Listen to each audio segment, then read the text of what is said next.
Welcome back to another episode of Merge Extra. Today we have a special guest. We have someone who's an artist, and she's also the founder of Safiya Arts Gallery and Studio. Safiya Al Bahlani, welcome to the show. Thank you. It's nice to be here. Nice to have you. Maybe we can start by having you tell us a bit about yourself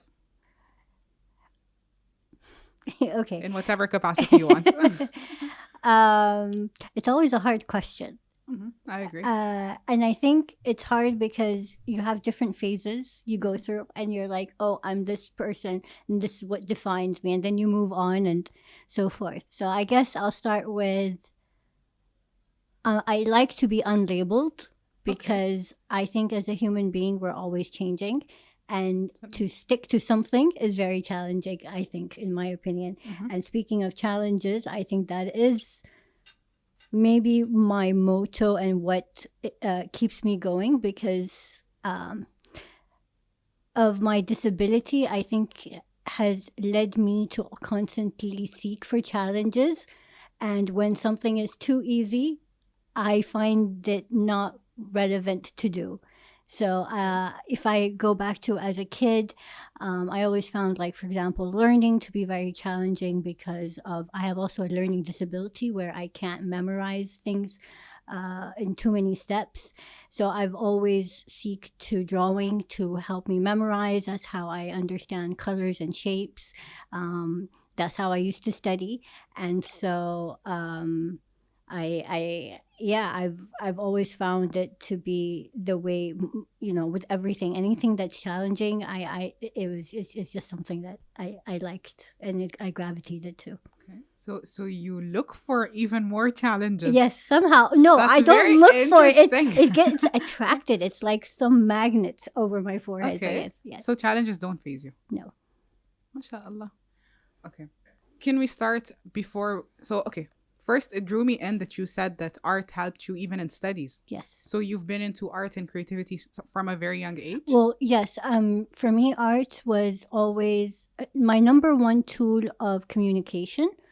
I used to get easily, even though I had challenges as I was younger, I was much more frustrated and I was not very verbal with my frustration. So I always used to scribble and just trying to, as they use it now as art therapy or healing or whatever you want to name it. And from there, when I went into school and, I faced more difficulties with, school subjects, I again turned to art. So I think art has always been one of the tools for me to as a survival. Okay. As well, yeah. Okay, that's very interesting. Can we start by talking about your childhood and then we'll go from there? Sure. Okay. You have an interesting and very cool story that maybe a lot of people wouldn't relate to, but you were adopted as a young child. Can you talk me through that? I was adopted at the age of 3. And during the time I was born up till I was 3, I lived in the hospital. And I want to say I was 3 or maybe a little younger. I don't recall, but I used to go to the Omani Women Association, and there used to be a lot of volunteer women who used to play with us. It was like a daycare for us, for children with disability, and for those I think it was also kids in the orphanage. And so there's where I met my mom. She was one of the volunteers, and she was questioning a lot about my story and why am I still in the hospital and so forth. And she realized I was just, there wasn't really much, and so she felt the need to adopt me. Yeah. Okay. How was it like growing up under adoption in a country like Oman? Because you don't hear it as often as maybe in other places. Well, I guess one of the stories we used to, my mom and I stick to, like, because my mom is not married and I'm the only child. So it was much easy to kind of role play in a sense that, oh, you don't look like your mom. No, but I look like my dad. Or, there was always something we could, kind of cover it up, yes. يعني, not mentioning the adoption. Yes. Okay. But it was not really not to mention adoptions, but it's just that I always was curious, because adoption was never something that somebody would think of.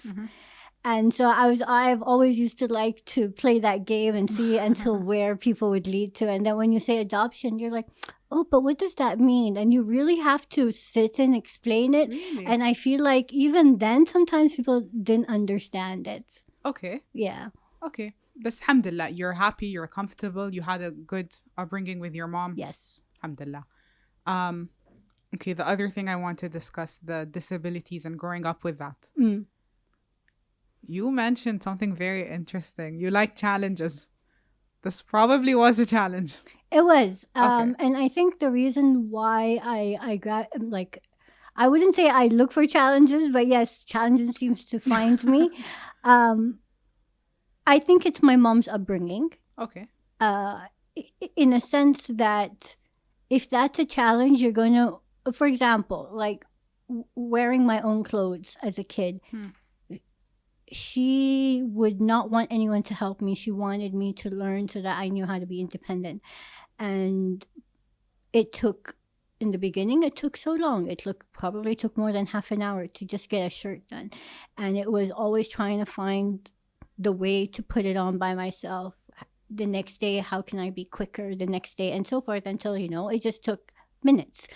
And so I think with that, I'm not going to say it came easy, but with that mentality that's how I tackled, a lot of things. And I was never allowed to say, no, I can't do it. And as simple as when I remember turning, I think it was 18, and trying to get my ID card. Now, when you get your ID card, you need a fingerprint. And my hands are too big for the fingerprint. And the first time he was like, we can't give you an ID because we can't take your fingerprints. And I just looked at him and I just felt so frustrated, and I was very sensitive about it. And I left the room, and I called my mom. I'm like, they won't give me. She's like, you're not coming home tonight until you get that ID. Okay. So I went back in. I was like, okay, how can I change this? And I just looked at him. I was like, listen, if there was any crime in Oman, you're never going to get as big of a fingerprint as mine. So it was definitely going to be me. I can sign. And so I had to talk your way through this situation. And lighten it up, not to make it so awkward, but everything. I always have to keep reminding myself, not everybody is used to being around someone who has a disability, and sometimes they're too shy to ask you, and sometimes they feel like they need to help you and not ask you. I mean, I think it's much harder for adults than kids. I mean, I'm teaching kids now, and their questions are quite interesting, and I always like to engage with them, but I find adults a little bit more hesitant to ask. Yeah. Okay. Does that bother you in any way? It does. It bothers me that you then create an assumption or a scenario. I'd rather you ask me. Okay. So you'd actually rather someone come up to you and ask you? Yes. Okay. So instead of sit there looking at me with Google eyes, and I'm like, no, thank you. Okay. So you notice that, and you can see it, for example, if it happens. Yeah. Okay. But doesn't too many questions about this topic that I'm sure you've had to answer growing up, it doesn't bother you? It doesn't bother me. Because I think, again, I consider myself as, an educator. Okay. And it's not just me. I think we, as human beings, we're all educators. And that is your role. You're there to learn, and you're there to teach. Okay, talk to me about art. How did you manage to get into art? I read you studied something in Jordan. So because of my learning disability, I felt like there was no other major that I would really be good in except art. Okay. And at that time, I was looking for something that could be sustainable. So I got into graphic design and I studied in Oman for, I think, 2 semesters. Okay. عمان ولا عمان؟ Oman. عمان. Okay. And then I left and I went to Jordan, Amman. Okay. And I realized even like graphic design was very technical. It was only to once you get into the major that you do more practical. And I was struggling a lot. And so then after a year of doing that, I switched colleges and I completely changed my major and I took animation. Interesting. And it was much harder, to be honest, like in terms of like the design aspect of working with all these programs and trying to understand all these tools. But I loved creating the stories and stuff. I didn't finish. I had to come back home. The reason I went to Jordan, my mom got a job opportunity there. Oh, so you went with your mother? I went with my mom and I thought, Okay. let me see if I could get something better. When her contract ended, I wasn't able to independently stay by myself in Jordan. So I said I can come back and finish my studies online, but unfortunately that wasn't the case. And I started job hunting. I worked in a printing press for a while. Interesting. Doing graphic design, logos, and branding. And then I was still looking for something better. And meanwhile, I got introduced to this film company that I worked for I think another year and a half. And during this time, I felt like as much as this is interesting, I am not feeding my soul. Okay. And I am not doing, I want to give back and I want to do more. And I felt like I wasn't doing that. So I took a big risk and left that and I started freelancing. And I started gathering family, friends, kids and bringing them into our home kitchen and started teaching them art. And I wasn't interested in teaching them to create the perfect picture, but to learn how to use that to express. And I've always found, as I say, like art was a therapy for me and it was my voice and in so many levels. And that slowly grew. And that's what led me to then think about opening a studio and a gallery, and as we are here today. Okay, so that was the start of Safiya Arts Gallery and Studio, and that's where you've continued until now. Yes.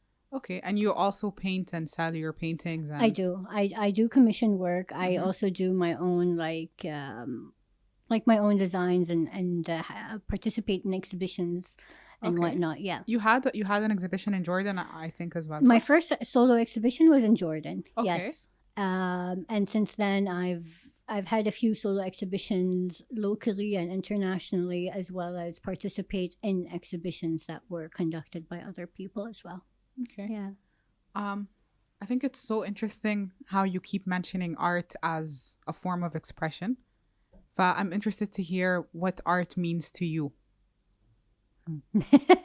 That's one of those oh my god philosophical questions. I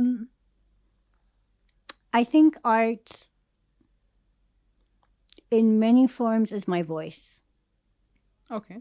And I don't mean voice as in from what comes out of my mouth, but my voice inside and how I feel and think. If you see my art, you would just think, oh, this is Omani style. But most of my life was in Oman. And so I use my surroundings just to create something Omani, but the details, only I would know what it means, like specific lines, specific colors. It at that specific point, I was going through a certain situation or phase, and that's how I used to speak about it. Okay. Yeah. That's very interesting. You mentioned before, as part of our conversation, that you struggled, for example, initially to put on your clothes on your own. Mashallah, your artwork is quite detailed. So how did you manage with the paintbrushes, with the art equipment, with all that stuff? It's probably the same. Like it took years. So it wasn't easy for you No. to just start. No, I mean, it was easy to hold a pencil Okay. and just So scribble. that was alhamdulillah, that was Yeah, fine. that was easy. But I think, and I'm not just speaking, I think every artist or every creator, every designer takes them years to perfect. And there's no such thing as perfection, but it takes them years to get to where they are today because you need to keep practicing. Okay. And even if you leave it for 2-3 weeks, your hand still gets rusty. You have to continue. Okay. Doing Like any it. form Yeah. of creative work. Exactly. You leave it for a while, you get rusty. Yeah. Okay. I find it interesting also how every time I ask you a question, you bring it back to, yeah, but everyone has those challenges in life. But I'm curious to hear your opinion about how you see the challenges you were born with. I feel how do you look at it? The thing is, okay, so I know I have disabilities, but I also think if today you gave me fingers and you gave me a proper leg and all of that, I wouldn't know how to function because that's not Okay. normal to me. So you think this is your normal? This is my normal. Alhamdulillah, you've reached that level of Yes. like how do I say qana'a in English? Yes, I mean, just before coming here, I had to go. I'm wearing a new prosthesis leg, and so I have to get used to it. And I'm like, this is too like. I mean, it has better. How do you say better things or better? Okay. It's supposed to be Better features, yeah. features or and whatnot. But for me, it's like I don't like it because I'm not comfortable. I like my old 11-year-old leg. Okay. And so forth. So yeah, whatever. I think when you don't have something and you're used to a specific thing, it's considered normal. Okay. Yeah. Okay. Okay, I'm gonna ask you about that in a bit, but I want to continue on this. Your level of يعني you're fine with what God has written for you. Alhamdulillah. But I mean, of course, I go through waves. Fair enough. There are things I'm like, why? I'm like, I'm tired of proving I'm capable, and I think for many years it wasn't that I was trying to prove I was capable to the world as much as I was trying to prove it to myself because I had this high, endless mountain of expectations For yourself. from myself. Okay. And it was just because I wanted to prove I can do it. Just because I heard someone said I can't. And again, so that's that a pushes challenge. you to do yeah. it. Okay. So again with the challenge. Yeah. Someone challenge you can't do it, you will do it. Exactly. Okay. Yeah. And it came, I think I want to say it was only a few years ago that I said I'm done trying to prove, and not because I don't want to do. No, I'm still doing what I do, but I'm tackling it with a different mindset. Okay. I'm not for a very long time. I felt people were looking at my work and they liked it because it's Safiya, and not because the work actually speaks for itself. And for a while, I tried to detach myself from it and just create work, but I didn't want to connect myself as an artist to the work. And one day I just sat there and I was like, well, I look for the person that created the piece. I always want to know why the artist created this or that. And as an artist, I'm always curious. So how can I expect people not to connect me to that artwork? And this is what defines me, even though I don't like labels, but this is Safiya. So it's an interesting journey. It's a battle. It's you just go up and down. Okay, that's fair enough. But in my honest opinion, I think your work does speak for itself. Yani, I saw a bunch of your pieces. I was telling my husband, and I want like Omani inspired art pieces in our house. Your pieces are, mashallah, just as amazing as a lot of the other pieces out there. Are even better in my opinion. The colors you use, the stuff, like the details, all that stuff. I think your work does stand out on its own, yani, mashallah.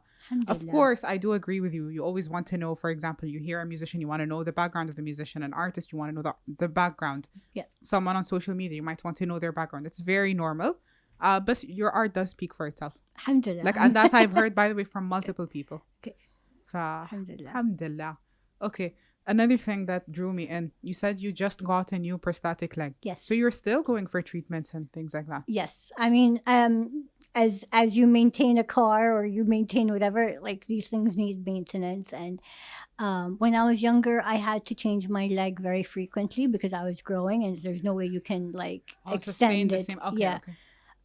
Now I'm not growing, but obviously your body changes after a few years and whatnot. So Okay. yes, I So had with to. every change, you have to Yeah, update and all yeah. that stuff. I Update, wish is I that the wish I right can word? say like, oh, I just gained a little bit weight and go get a new, like a new dress. No, you have to maintain to a certain way and lifestyle to keep it. Yeah, Okay. yeah. Okay. I remember before I spoke to you and you said you talked about your mom helping you in the journey of starting your own gallery. Hmm. Is that true? Yes. طيب, can you talk me through that? So we were sitting over, I think, some sort of meal. I can't remember, breakfast, dinner, or lunch, but we were sitting, and I was really frustrated. Um, and again, I am gonna say this. I feel like many artists were at that position one time in their lives where you are trying to create, but you don't have enough platforms to showcase your work. And this is way before Instagram and all of Mm. that. And it was frustrating for me to constantly prove that I am an artist, because there was a point where a lot of people thought I wasn't able to draw, and even questioned me and asked me to draw in front of them to see, like, Oh, you'd have people challenge you in that yes, way. yeah. Okay. And my mom was like, why don't you have like built something? And the reason why we also built now, for accessibility purposes, not every place was very accessible for me, because there are days where, for example, I can't wear my leg. I need to be in a wheelchair because it's too hot. My body would swell up, and Okay. it's just like shoes. Okay. If you wear it too long, you swell. Hmm. And so to find the perfect building was really challenging. So we built like Something that was yeah, accessible for you, close to your home. yes. Okay.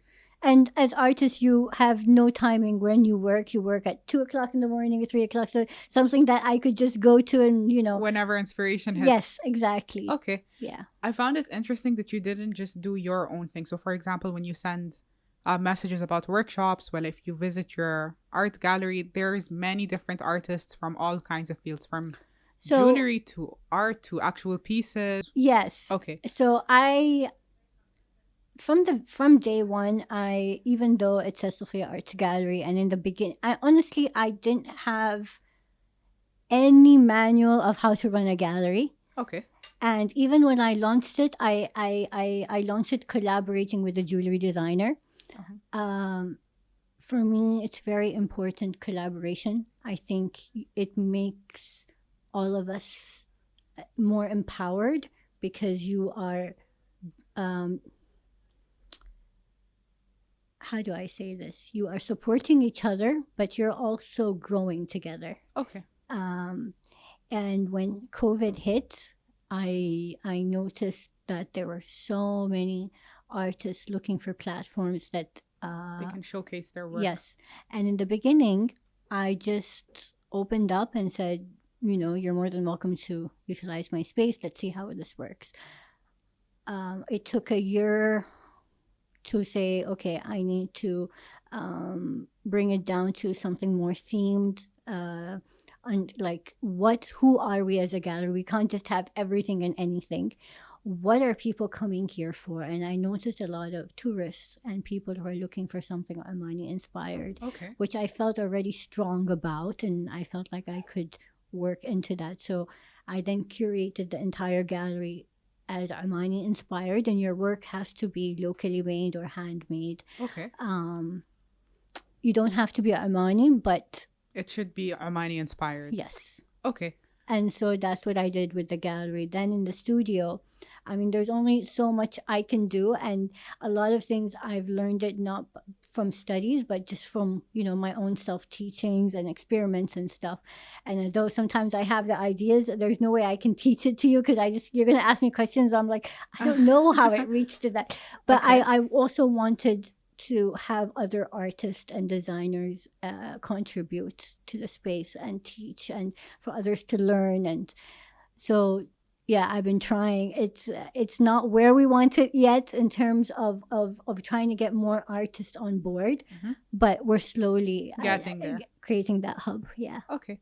What do you think of the art community in Oman? I'm liking it now than before. I feel like we're growing. There's much more options. There is a sense. I mean, you have different groups and different communities within those groups, but it's growing, and Okay. and I think that the culture of art is more being accepted, and it's not just um, something like it's not just painting anymore. Yeah. Okay. Do you feel like there is a need to create more awareness about art in our society, or do you Yes. think people are that خلاص they're aware? No. There is you. We need to create more awareness, and I think what schools are doing now is really important. You know, you start with children, and Okay. actually, What are they doing now? more art. Okay. And So they've introduced more art into more the education art. They actually system? go out and visit studios, galleries. They Okay. have more art activities. They do more field trips, and I think that kind of opens up. Like you're not restricting them to a certain direction.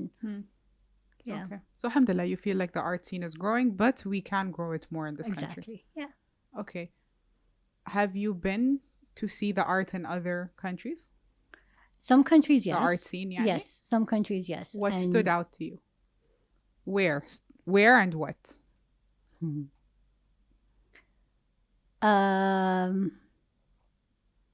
Excuse my memory, but the recent, very recent one I can say is Qatar. Okay. Interesting. I I thought you were gonna love say like Germany or something. no. I think I mean I've done art residencies or art retreats in Qatar before, but now I just admire, like, from nothing you get inspired by your surroundings and what the creativity just takes, and as well as Saudi and a lot, yeah. Dubai, نفس الشيء. I feel like the Gulf country. I'm just sticking to this places because this is like just from a quick memory of looking at things and working with the Arab Region? scene. Yeah, Okay. yeah, very beautiful. Okay. Are there any stories that from maybe something you've been through, or something along your art journey that maybe stood out to you?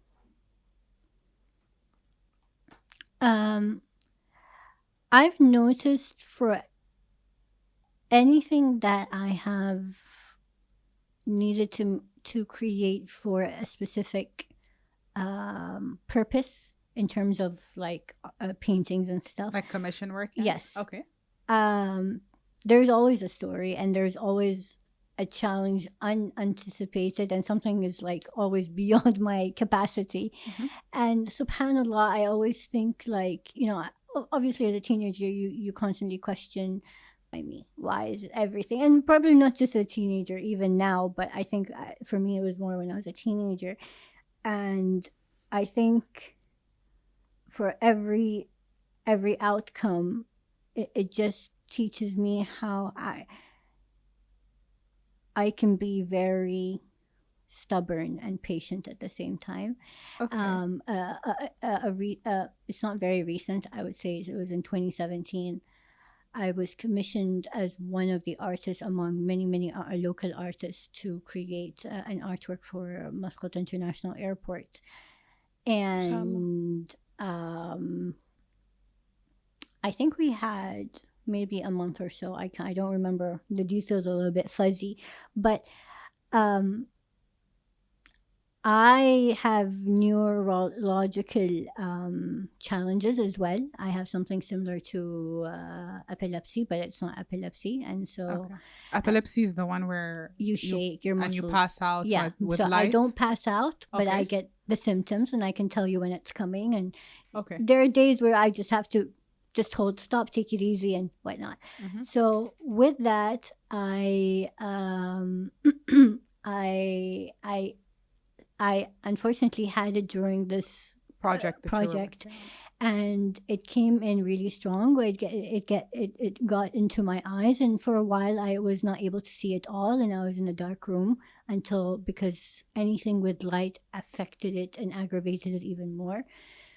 So I was really upset, thinking like I was not able to take part in this project. And Alhamdulillah, the team was very supportive, and they said, just take your time, don't worry. And though they kept saying, like, reassuring me, I just, for myself, it was just, Felt I pressure. failed. Okay. Yeah. I came out of the situation, like my illness, and Alhamdulillah, and I only had a week left, and I felt like during the time that I was going through this, I could picture myself what I was drawing, how I was going to draw it, what the final result. So I went in with that last week, and I was just working day and night. And I did put a eye patch in one eye because I actually couldn't see it all, and it was making me a bit dizzy. And I just continued it. And today, when I see that artwork at the airport, for me, it's not really what the artwork looks like as much as the story. What it makes me feel like, you shouldn't give up very quickly. You pulled through. You're tested for a reason. Mm-hmm. You need to be stubborn and patient, and to keep going. Okay, that's what you mean by stubborn and patient. Yes. That's interesting. Okay, where is your artwork in Muscat International Airport? I want to say B1 or A10. I can't remember. No, but Yeah. where exactly? In one of the gates. Oh, I need to focus on. Although I always pass through these gates. I remember I looked at A10. something. A10. Should be okay. Then I think I saw it because there was one piece I looked at and I was like, "That looks like your work," but I wasn't sure. And then I remember reading that you did do something for Muscat International Airport because your work has a signature kind of style of the people and stuff. Yeah, yes. and حتى the colors that you pick and stuff like that. I remember recognizing, but I'm like, I'm not sure if it is or not. So it is your work. Yes. Yani. Okay, mashallah, that piece is amazing. Thank you. Okay, so Yeah. you got amazing opportunities to do work for big places, yani. Alhamdulillah, yeah. Alhamdulillah, inshallah Rabbi will open more and more places for you. Shukran. I mean, with a mindset like that, I think it's difficult not to have opportunities open up for you. Because I feel like you're the kind of person where if it doesn't open, you will go open it yourself. Yes. That's what it's Somehow. sounding like. Stubborn and patient. And likes challenges. Yeah. I was speaking to someone who came, I think, a few weeks back. Mm-hmm. And we were talking about people who start businesses. And he was mentioning how a lot of them stop at the first challenge. And I think that's actually, that's, I don't want to say normal, but I think that's a lot of people. And the people who actually make it are the people who go like, this is my challenge. I will face it and then I'll move forward. Yeah. And maybe some people are not always able to do that. Hatta the people who choose to face challenges, I think sometimes they have phases where they don't overcome a certain challenge. Yani. You seem, mashallah, to try to overcome most of the challenges that come your way. What would you say, like, what would your advice be to people who want to start something, but they face the challenge and they feel like a failure after it, whether they feel like they can't move forward? I would say start and try. And if they fail? If it's much, it will eat you up if you never started and tried, because you're going to constantly look back and say, I could have. If you started, just start it. You don't need all the fancy. Like, I know some people that wait and they want to get this tool and that material and whatnot. And before they start, that all doesn't matter. Just start. You would only know what you need and what you're capable of when you start. And if you try and you get to a point where you feel like you're not capable, bring in helping hands. It's really important to feel like you can reach out to people and say, this is what, I mean, people you trust, people you know that will carry you up and not lift you down. I think this is really a very important factor, because you want a support group. Mm-hmm. And when you feel like you are not capable, these people are going to motivate you and push you and try to find resources. When you get to the point where khalas, there's nothing. You automatically, even if you feel defeated or sad, it's not as bad as you not trying in the first place. Okay. You would get to a point where, like, okay, this is not working. Something within you would let it go much easier than you constantly not even trying. Okay. So you'd be able to tell yourself, at least I tried. Yes. Okay. You mentioned getting support from people you trust. Previously, you also talked about how you were raised to be very independent. I think it's interesting because most people who are raised to be very independent sometimes struggle with finding the line of where to ask for help. I struggle with that. Okay. I struggle So you with do that. struggle with Yes. that. When I'm advising is because I'm also advising myself. Okay. Because we're human beings. We're made to work with each other and together, and you can't survive on your own completely. Okay. And although as much as I like being independent, I know there are things I'm really terrible at. And it's only, subhanAllah, beginning of this year, I started reaching out to people, and I'm trying to learn and to what do you call it? Delegate tasks. Okay. So you even struggled with Yeah, that. I still do until today. Okay. I feel like this is my baby. Yes. Okay. Speaking of your baby, is there any piece of art you created that you're particularly so proud of or happy with? Or one that has a story? My mom's portrait, which I'm never going to show, but yes. Okay. When I was 14, my mom, in her early years, used to travel a lot for her work. And there were times when, I used to make her handmade love cards, when she comes back and stuff. But her birthday was near, and I really wanted to make for her something special. And it was actually one of my very first portraits that I've ever made. And she was shocked because, I think that was when she probably, she knew I loved art, but she realized, I was quite serious, talented, about it. Yeah. Oh, that's cute.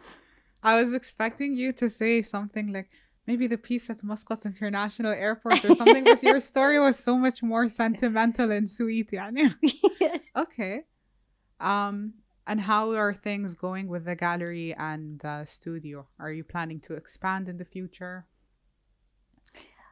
I think I would love for the gallery and studio to run and stand on its own feet without me needing to be there, and not because I don't want to work or anything, but at least I know that I've succeeded in creating something that can stand and has a strong foundation. Right now, I'm not at that level, and that's why I'm working really hard this year with some mentors and bringing in a few people to help me get there. Inshallah. Okay, so that's your goal for the gallery and studio in the coming. Yes.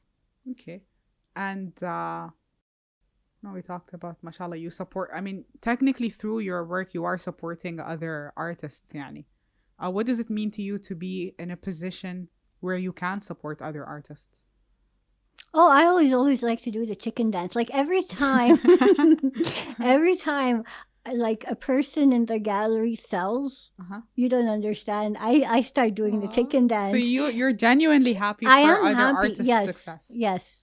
Okay, and you don't feel it takes away from yours in any way? No. Okay, mashallah, that's a good mindset. Yeah. Inshallah, I hope everything continues to grow for you. I think, mashallah, with your mindset, I would struggle to believe that God wouldn't send you more. Lena, you're grateful, you're working through challenges. And for me, the reason I keep repeating this is because I can sometimes have that thing where I'm like, it became too difficult and I feel like a failure and stuff like that. I'm not gonna, it's not all roses and everything is so beautiful. Of course, there are moments of weakness. Oh yeah, and sometimes and I feel like it hits me more because I feel extra. Feel extra in terms of like you're more sensitive? I'm more sensitive, and I think that's what makes you an artist, because you express more, and every piece you put, you're very vulnerable because you're opening up, no matter if people understand the piece or not. Mhm. And I think there are days where I'm like, I can't even get up because I just feel so heavy, and I'm like, why am I doing this? But and then I have my cookie jar where I write reasons why. Okay. I have gratitude pages. I mean, I love journaling. I think this is what keeps me reminding myself why I'm doing things. I think it's important for everyone to sometimes reflect. I think it's important for sometimes to give yourself credit. I'm the worst critique of myself. I'm very harsh with myself, and it's only recently I've been trying to treat myself as a friend. Okay. And so if a friend told me all these issues, how would I advise her? Okay. Oh, and that's So much being kinder to yourself, yes. being more practicing more self-love, gratitude, you are practicing all these things. It's hard. It's hard. I Yeah. agree. But yes, I'm trying. Okay. You said something, and I think it's one of the last questions I'll ask. You think most artists are sensitive? Yes. Really? Yes. Okay. You have to interesting. be some sort of, even if you don't show it, you are, because how are you able to really express? Okay. So they feel things deeply. Yes. Okay. Very deep. That sounds okay. I'm a very sensitive person, so I kind of understand. But don't you feel like that can be heavy at times to feel everything so deeply? Yeah. That's why there are days where you just feel like you can't. Okay.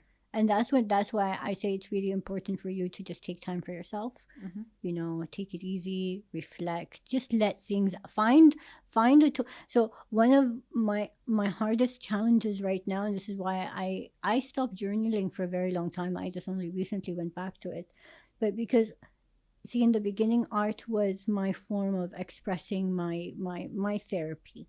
Now it became my business, so it's Interesting. much harder for me to utilize art in that way. So I looked for other forms of expression, but not necessarily drawing and painting. It comes, Okay. it goes, it does go, but like, yeah. Okay, so you think it's important for someone who has a lot of feelings to find a way to express them? Yeah. Okay, I'm sure you've heard this sentence. Oh, you're too sensitive, or something like that, since you're saying you feel deeply. Have you heard this sentence Yes, before? yes. Does it bother you? Oh, it used to bother me a lot. I used to get really furious about it, and I'm like, that's why you have beautiful paintings on your wall. Ah, okay. That's a good. At least you can say that. You're like, okay. So you have heard this before, and it's fine. Okay. But I think it's true. I think sensitive people can create things. I mean, for you, it could be art. For other people, the reason they can maybe help others is because they can feel deeply with others. Exactly. You're I do think, empathetic, and yeah. So there is a place. It's a good quality. You know, we love to make it feel like it's something bad, but it's not. When We it's need channeled both. right. Yes. And for example, I think there are some people who are oversensitive. I mean, and actually, I think it's a journey for most sensitive people. I'm speaking as someone who is very sensitive myself, yani. But I think once you channel it in the right way, because for example, like if you're sensitive and someone said something and it might not be that big of a deal, and you have a huge outburst, for example, that's not using it in the right way. But then, for example, if you use the sensitivity to, for example, do good because you can feel deeply with others, or to create something beautiful like the art you create, then I think it's channeled in the right way. Well, So even though for the first one that you mentioned, for you that's also okay, but like for you to you have to experience life. You have to keep going through it several times for you to be able to build a thick layer for yourself, to know when to react. Yes. And no one's going to be able to tell you that. And no matter what training you do, it's not good. You have to go through life too. I agree. To find how to channel it in the right way, to find how to use it in the right way. But like the main thing is there is a place for sensitivity. Yeah. I believe in everything, in the art and music, and even dealing with things that maybe other people might brush off, yani, but then you can find sensitive people who will be there to take care of these things that someone else might not have thought of. Yeah, Fa- definitely. yeah, I just thought it was interesting. If you're like, most artists are sensitive. I did notice that. I always tell my friend's an artist, and I'm always like, is this an artist thing? And she's like, why do you think we're all the same? I'm like, I don't think you're all the same, but I'm just saying that particular thing I have noticed. But when you said it, I'm going to show her this. I'm going to be like, you see. Thank you very much for joining Thank you us. for I having genuinely me. enjoyed this conversation. I And did too. inshallah, we will speak to you again. Inshallah, we'll see more things. I've seen a lot of your, what do you call it? The studio thing. You're teaching so many. I mean, for summer, I think you released like so many different kinds of classes. I think, yeah, because before COVID, I was more focused to really teaching art and the whole process. And then after COVID, I realized, first of all, you have the attention span is very small, very For kids? Yes, for Well, kids. overall. Even adults. Okay. They want something they can start and finish and boom, go. Mhm. And how to adapt that, make it something creative, expressive, learn something. And it was, yeah, I really had to curate it and figure out how can I